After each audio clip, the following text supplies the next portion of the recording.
Betancourt, don't move. I'm not moving. What is going The on, please? 110,000 you wrapped in bath towels and walked out with, we've been watching for I weeks. haven't done anything. This is Maria Menendez Betancourt, a waitress at the Venetian Resort in Las Vegas. On her wrist, she wears a stolen gold bracelet, and in a matter of seconds, investigators are going to spy on her. I swear to you, I have not Key killed. fob log shows you entering 9 rooms on 4 floors on a day you never clocked in. It would all come down to a single gold bracelet, 18 karat, thin chain, the clasp still warm from the wrist of the woman wearing it. Reported stolen from a guest room inside the Palazzo Tower of the Venetian Resort weeks earlier. And somehow still on the wrist of the housekeeper. Las Vegas Metro officers were walking into the back of a patrol car on the morning of June 18th, 2024. By the end of that morning, that bracelet would be the simplest piece of evidence in a case that already spanned 90 minutes of surveillance footage, 3 felony charges, and $110,000 in cash and checks wrapped inside hotel bath towels. Before we go any further, would you ever notice a stranger walking down your hotel hallway without a housekeeping cart? Most guests wouldn't. Drop a comment and let me know if you'd have caught it. And if you're new here, hit subscribe. This channel covers the cases that hide in plain sight every single week. Her name is Maria Menendez Betancourt. The public record does not list her exact age, but everything else about her life on the day she was arrested is on the books somewhere. A Nevada driver's license, a Clark County address, an I-9 file in a human resources cabinet on the back of house side of the Venetian Resort, an employee badge with her photograph and her shift schedule printed in 9-point font, and a registered status in Las Vegas Justice Court as an indigent defendant who needed a Spanish language interpreter. She was a housekeeper on the Strip. Specifically, she worked the guest floors of the Palazzo Tower, the second tower of the Venetian Resort Las Vegas, the one that opened in 2007 and added more than 3,000 additional suites to what was already the largest hotel complex in the United States. Her uniform was the standard Venetian housekeeping gray, cinched at the waist, with the resort's logo embroidered above the heart. Her tools were a master key fob, a rolling cart loaded with linen, a vacuum cleaner, and a checklist of room numbers printed off the daily assignment sheet at the start of every shift. She had been doing the work long enough to know the rhythm of the building. Check out at 11. The peak window for cleaning between 11 and 3. Stayovers in the afternoon. The evening turndowns the Palazzo offers on the higher tier suites. The service elevators at the back of each floor. The linen rooms tucked behind unmarked doors halfway down the corridor. The cart staging closet where the rolling carts went at the end of every shift to be restocked overnight. She knew the building the way people only know a building when they have walked the same 18-mile route inside it 5 days a week for years. She was, by every visible measure on the day she was hired, exactly the kind of employee that a 5-star Strip property is built to run on. Quiet, on time, bilingual, willing to take the rooms nobody else wanted, willing to come in on the weekends, the holidays, the New Year's Eve shift when the rest of the city is drunk on the sidewalk and the Palazzo has a checkout line that wraps the lobby twice. Her co-workers, the ones who would later be quoted in passing in the Las Vegas TV reporting, described her in the same way every co-worker of every housekeeper at every resort on the Strip gets described. Hard worker, kept to herself, polite in the elevator, sent money home. They did not say to where, exactly, and the reporting does not say either, but the pattern is the same one written into the paychecks of half the people who clean the rooms on Las Vegas Boulevard. She did not own much. The court records that came later confirmed it. When the judge needed to know whether she could afford a lawyer, the answer came back the way it does in nearly every hotel worker arrest case in this city: indigent.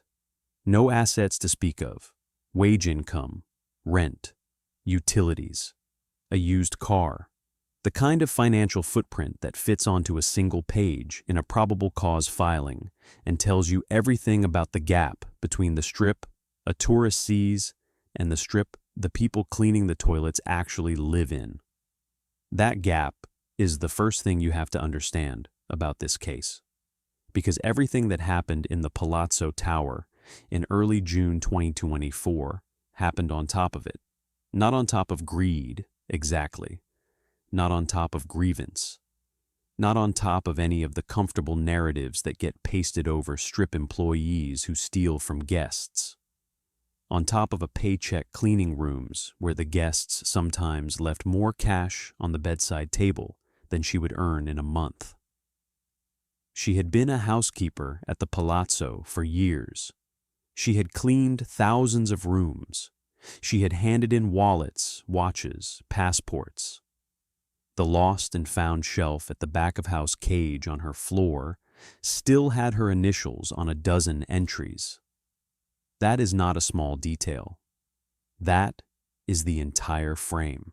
Because whatever happened to Maria Menendez Betancourt between her first day on the floor at the Palazzo and the morning of June 18, 2024, whatever clicked over, whatever ran out, whatever calculation she made, happened to someone who had spent years doing the job correctly, walking past the cash, handing in the watches, logging the lost and found entries, earning, by every measure the resort kept, the trust that allowed her to keep her key fob clipped to her hip and her assignment sheet in her pocket.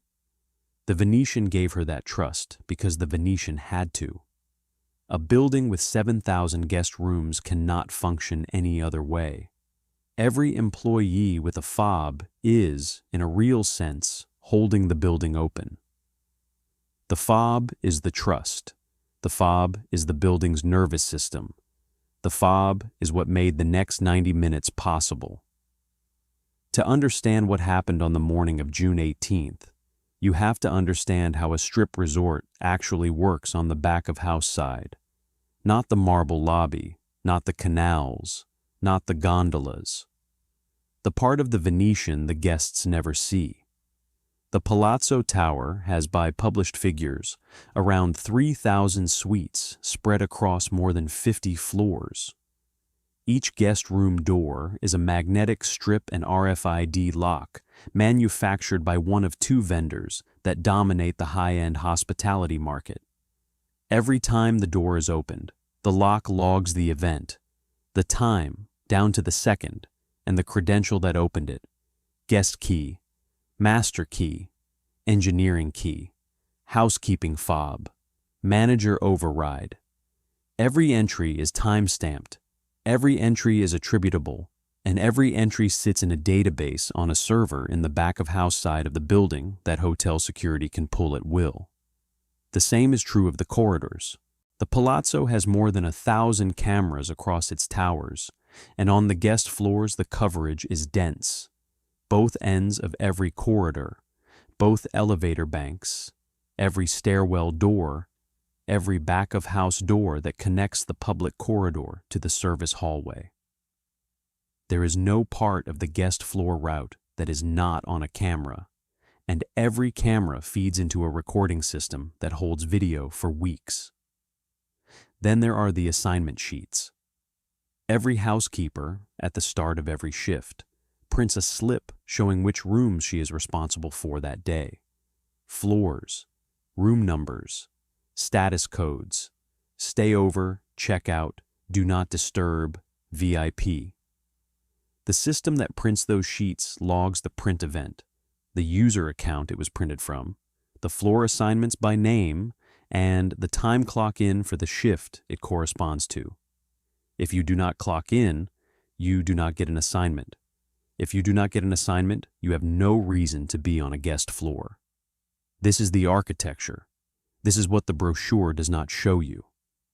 The Venetian, like every five-star strip resort, runs on 3 parallel surveillance trails that record every employee's movement, every minute they are inside the building.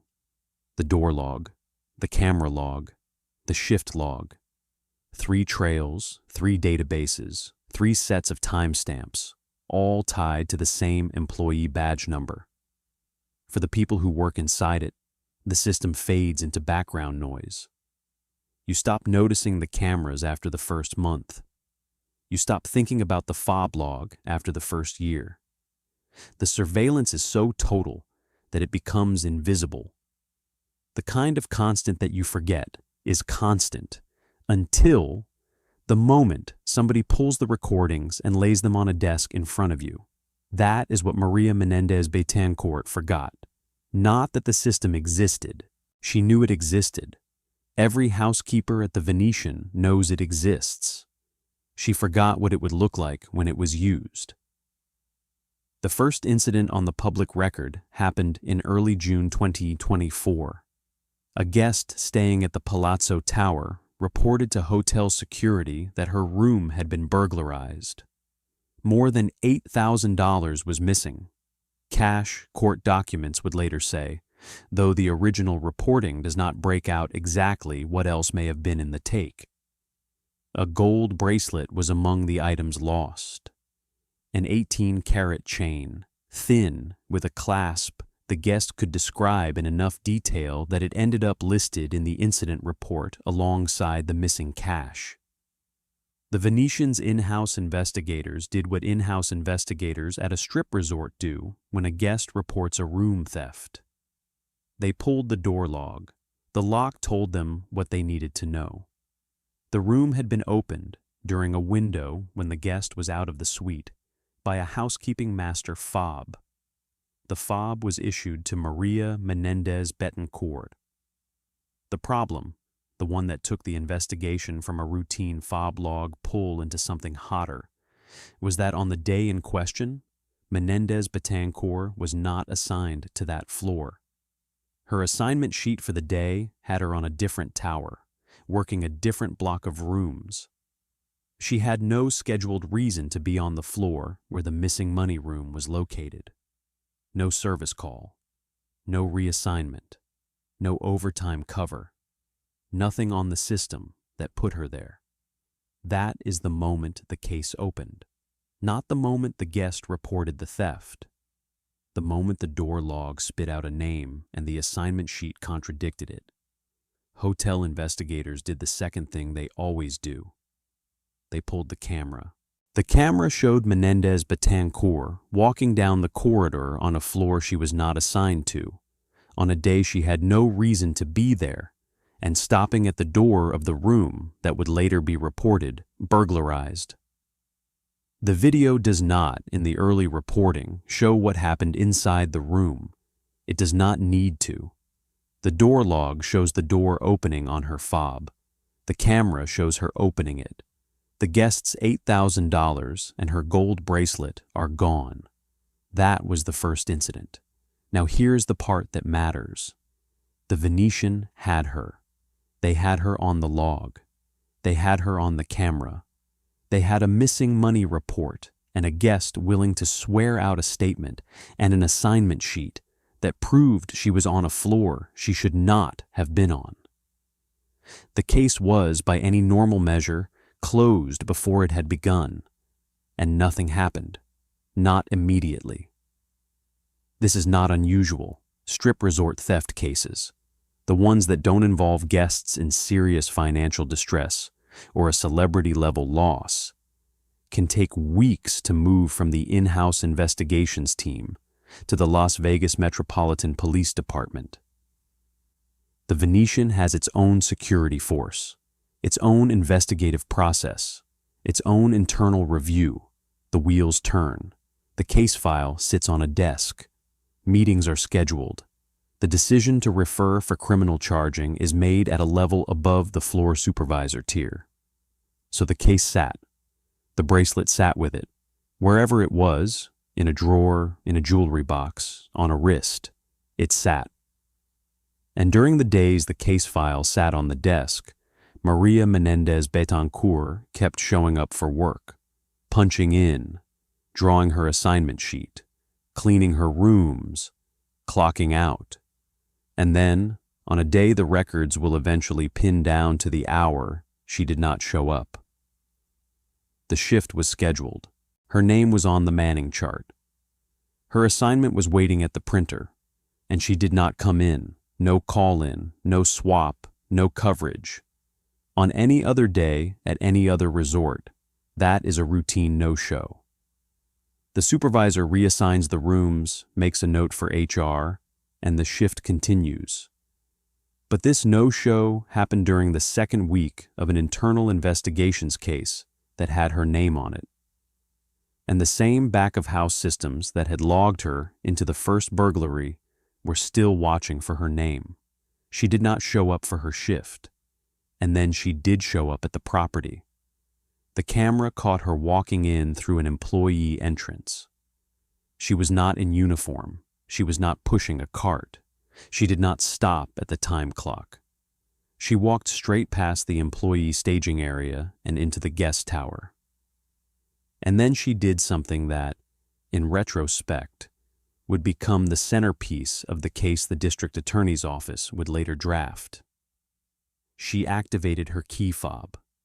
That is the detail. That is the line where the case stops being a routine in-house theft investigation and becomes a felony file, because the activation pinged the system. The fob, on a day she was not clocked in to work, on a floor she was not assigned to, opened a guest room door. Then another one. Then another one. For 90 minutes, that is the figure the Las Vegas Metropolitan Police would later report to local TV station KLS. Maria Menendez Betancourt was caught on the Palazzo's cameras, entering multiple rooms on multiple floors. She did not have a housekeeping cart with her. She was not cleaning. She was not restocking. She was not delivering towels. She was walking, alone, through guest floor corridors she had no assignment to be on, opening doors with a fob that the system had not yet revoked. The cameras saw all of it. In one of those rooms, the room that would eventually anchor the second arrest, the one that turned the case into a national story, there was a guest staying who was, by all available reporting, out of his suite at the time. The room was at the higher end of the Palazzo's inventory. The guest had brought with him, into that room, an amount of money that is not the kind of amount that travels with normal Las Vegas tourists. $110,000, cash and checks. What that money was doing in a hotel room on the Strip is not, in the reporting, ever fully explained. The public record does not say. It says only that the guest had it, that it was in the room, and that when he returned, it was gone. Police documents, citing surveillance footage, described what happened next in clinical detail. Menendez Betancourt entered the room. The door log timestamps the entry. The camera in the corridor outside timestamps her walking in. Inside the room, and this part is from the warrant affidavit summary reported by KTLA, she discovered these items, meaning the cash and the checks, and concealed them in white bath towels she found in the room. White bath towels she found in the room. That is the line. That is the operational detail that, more than any other in this case, tells you something specific about who Maria Menendez Betancourt was on that morning. She did not bring a bag. She did not bring a duffel. She did not bring a backpack. She did not arrive prepared. She walked into the room without tools, found a stack of folded white Venetian-branded bath towels sitting where the previous morning's housekeeper had stacked them, wrapped $110,000 in cash and checks inside the towels, and walked out. The cameras saw her leave. The cameras saw her cross the corridor with the bundled towels in her arms. The cameras saw her ride the elevator. The cameras saw her walk through the back-of-house corridor toward the employee exit. The cameras saw her leave the property. She was, at that moment, no longer on a shift, no longer in a uniform, no longer holding a cart.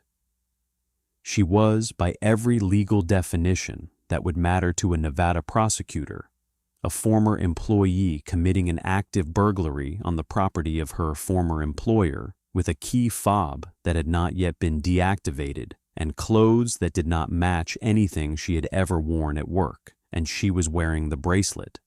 That is the detail that broke the case open in a way the surveillance never could have on its own. Because by the time Las Vegas Metro officers arrived to walk her out of the building, 3 weeks after the first burglary report, and minutes after the second guest's discovery of his missing $110,000, Maria Menendez Betancourt was wearing the gold bracelet that had been reported stolen from the first room. She had not pawned it. She had not sold it. She had not stashed it in a drawer. She had clasped it onto her own wrist and worn it back into the building where she had taken it. The reconstruction came together fast. The Venetian's in-house investigators had, by the morning of June 18th, already been building a file on the first burglary. The door log on the $8,000 room, the corridor camera, the assignment sheet discrepancy, the descriptive list of missing items from the first guest's incident report, including a detailed description of an 18-carat thin gold chain bracelet with a specific clasp. Onto that file, in real time on the morning of June 18th, was being layered the second case. Hotel security had been alerted to a no-show employee on property. They had pulled her on the cameras at the employee entrance. They had watched the activation of the key fob on a day she had not clocked in. And then, in compressed real time inside the security operations center on the back-of-house side of the building, they had watched her enter room after room on multiple floors over a 90-minute window without a cart. The cart was the key. That was the operational tell that turned what could have looked like a strange but explicable employee detour, checking on a forgotten item, dropping something off for a coworker, into something that could not be read any other way. A housekeeper on a guest floor without a cart, opening guest doors, is not a housekeeper. She is something else.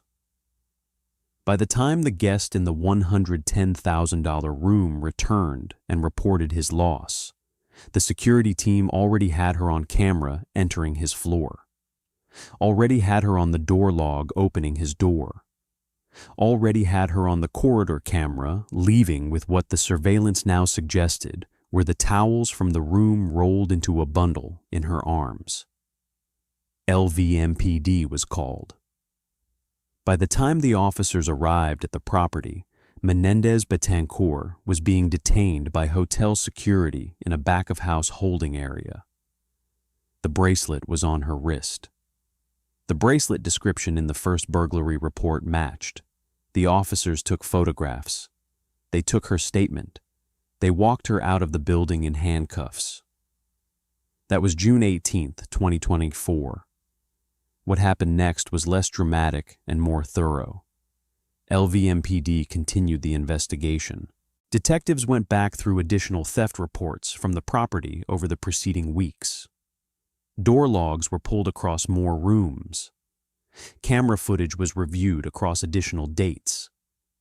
Items reported stolen from other guest rooms were cross-referenced against jewelry, electronics, and cash reported lost in the same windows when Menendez Betancourt's fob had touched those doors. Witness statements were taken from other housekeepers who had crossed paths with her in the back-of-house corridors. The Venetian's Loss Prevention Department turned over its full case file. 3 weeks after the June 18th arrest, on July 12, 2024, LVMPD rearrested Menendez Betancourt on new charges. The reporting does not lay out every additional theft, but it confirms the rearrest happened because the agency had continued investigating thefts from hotel rooms on the property and had found enough additional evidence to support additional counts. By the time the case appeared in Las Vegas Justice Court records, Maria Menendez Betancourt had 3 active cases, 3 felony theft charges, a bond she had posted, a judge's order to stay away from the Las Vegas Strip, a restriction in a city where the Strip is, for thousands of people, the difference between rent and homelessness, and a registration with the court as indigent, in need of a Spanish language interpreter, with no attorney listed on her behalf. Stories like this don't get the attention they deserve outside of local Vegas news. If you want to see more accountability coverage that follows the case all the way from the surveillance feed to the courtroom, subscribe and hit the notification bell. We don't let these get buried. The confrontation itself, as captured in the documents and the Las Vegas TV reporting, was not dramatic. Hotel security had her in the back of house area when officers arrived. She had been intercepted by the available reporting somewhere on her way out of the building after the $110,000 room. The towel bundle is not described in the early reporting as being in her possession at the moment of the interception, which suggests it had already been stashed or transferred somewhere on the property between the room and the detention point. That detail will eventually surface in the trial stage discovery. For now, what is on the record is the bracelet. The officer spoke to her in the back-of-house corridor. The exchange was short. "Ma'am, can you tell me where you got that bracelet?" The reporting does not preserve her exact answer. What is preserved is that she had no documentation for it, no receipt, no purchase record, no claim that it was a gift with anyone willing to corroborate, and the description in the first guest's stolen item report, filed weeks earlier with the same hotel security team that was now standing in the room with her, matched. "We're going to need to talk to you about a couple of guest rooms today." Her response, by the available reporting, was not an admission. It was not a denial loud enough to make the news either. It was the quiet response of a worker who, having spent years inside the building, understood what the in-house security operation could see and what it could not, and was watching, on the face of the officer in front of her, the realization that the answer to the question she was being asked was already on a hard drive on the other side of the back-of-house wall. She was placed in handcuffs. She was walked through the back-of-house corridor, past linen rooms she had stocked, past staff break rooms where she had eaten her lunch, past the time clock she had punched in at for years. She was walked out of an employee exit to a marked Las Vegas Metropolitan police vehicle parked behind the property. She was driven to the Clark County Detention Center for booking. The bracelet stayed on her wrist until it was inventoried. The legal posture, as of the reporting available at the time this case became national news, is not yet a sentence. It is a charging document. It is 3 active cases in Las Vegas Justice Court. It is 3 felony theft charges. It is, under Nevada law, a Category C felony exposure on each count, meaning each charge carries a statutory range of up to 5 years in state prison and up to $10,000 in fines, with restitution stacked on top.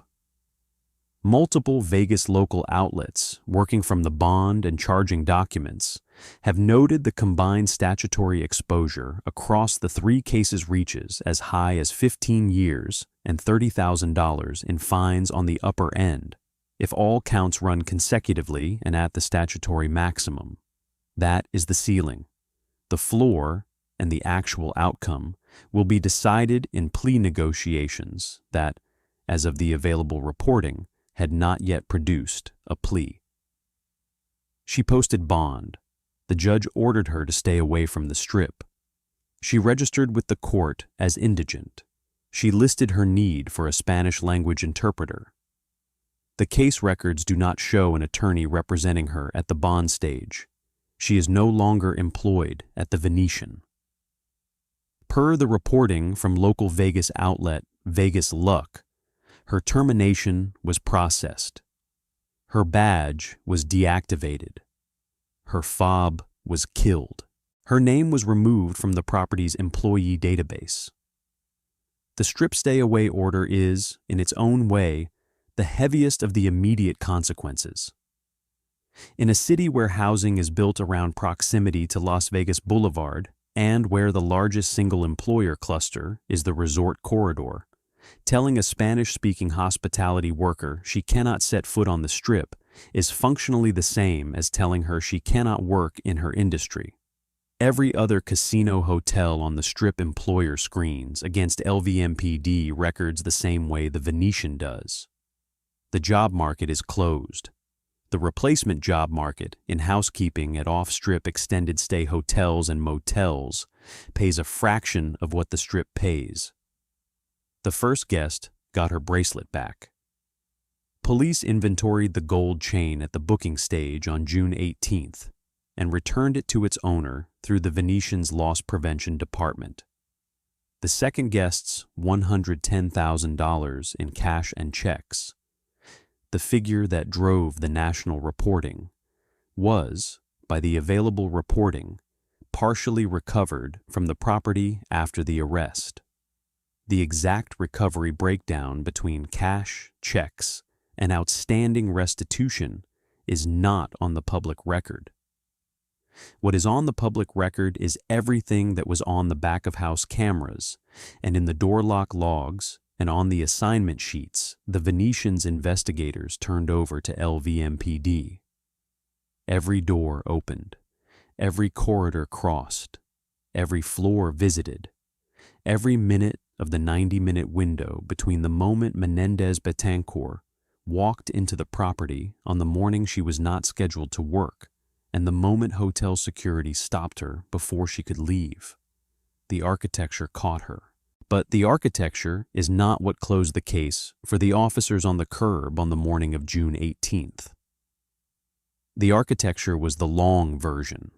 The architecture was the days of in-house investigative work that had preceded the arrest, the door logs and the camera reviews and the assignment sheet cross-checks, the database queries and the loss prevention case file, and the cross-reference jewelry descriptions from a guest who had reported her room burglarized 2 weeks earlier.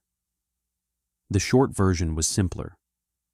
The short version was a single piece of physical evidence on her own wrist, an 18-carat thin gold chain bracelet, clasp visible, matching to the description in a stolen property report still open in the same hotel security office that had just detained her, that needed no logs, no warrants, no forensic analysis, and no surveillance review to place a stolen item on the suspect. She had walked back into the building she had taken it from. She had walked through the corridors where the cameras had her on file. She had activated a key fob the system had not yet revoked. She had entered the rooms of the guests her fob log would later place her in. She had wrapped $110,000 in cash and checks inside white bath towels she had found in a room she should not have been in. And through all of it, through the 90 minutes of corridor footage, through the activation and the entries and the discoveries and the towel wrap and the elevator ride and the walkout, she had been wearing, on her own wrist, the bracelet she had taken from a different guest in a different room 3 weeks earlier. That is the case. That is what the prosecutor will tell the court when the plea negotiations end. That is what the surveillance feed will show when it is played back during the proceedings. That is what the housekeeper from the Palazzo Tower of the Venetian Resort, on a stay-away order from the only strip she has ever worked, will be asked to explain. This case was straightforward, but the next one on your screen right now, It's the kind of inside job that took 12 years to surface, and it makes this one look like a misunderstanding. Click it now.